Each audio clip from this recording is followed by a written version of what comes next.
சரி பிள்ளைகள், எல்லாரும் ஒழுங்காக ஹோம்ஒர்க் எல்லாம் செய்து பாஸ் பண்ணியிருப்பீங்கள். இப்போ இந்த கோட் வைரஸ் ஒன்று வருதாம். அதால் உங்களையும் வேர்ச்சுவலாக தான் கிளாஸில் இருக்கட்டாமன்னு சொல்லியிருக்கணும்.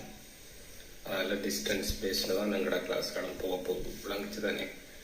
ஸ்லோவாக தான் இருக்குமேனு சொன்னால் உங்களை ரெண்டாக பிரிச்சிருக்கு. இப்போ நீங்கள் ஆக்களோட ஆக்கள் கான்டாக்ட் வைக்கக்கூடாது. வெள்ளையாக்கடை புறம்பாவும் கருப்பாக்கடை புறம்பாவும் போட்டிருக்கிறோம். எல்லோரும் நோட்ஸுகள் கொண்டு வந்துருப்பீங்க. அங்கே தம்பி ஒருதன் தூங்குறான் போல இருக்குது. புத்தகம் கொண்டு இல்லை, பரவாயில்ல. நீ எல்லோரும் வீட்டில் இருந்து ஒழுங்காக படிக்கணும். சரிதானே? அடுத்தது என்னென்னு சொன்னால், ஓகே, கொஞ்சம் கனெக்ஷன் பிள்ளையாக தானே இருக்குது. ரெண்டாலும் எல்லாம் வீட்டில் இருந்து வடிவாக படித்து வடிவாக பாஸ் பண்ணலாம். தெரிஞ்சுதானே? என் பேர் ப்ரொஃபஸர் ஜே என்று சொல்கிறது. நீங்கள் எல்லாத்தையும் படிவாக படித்து இதெல்லாம் பாஸ் பண்ணலாம். ஒன்று யோசிக்க வேணாம். வீட்டில் இருந்து பாஸ் பண்ணிவிட்டு யூனிவர்சிட்டி கிடக்கு போங்க. பாய்.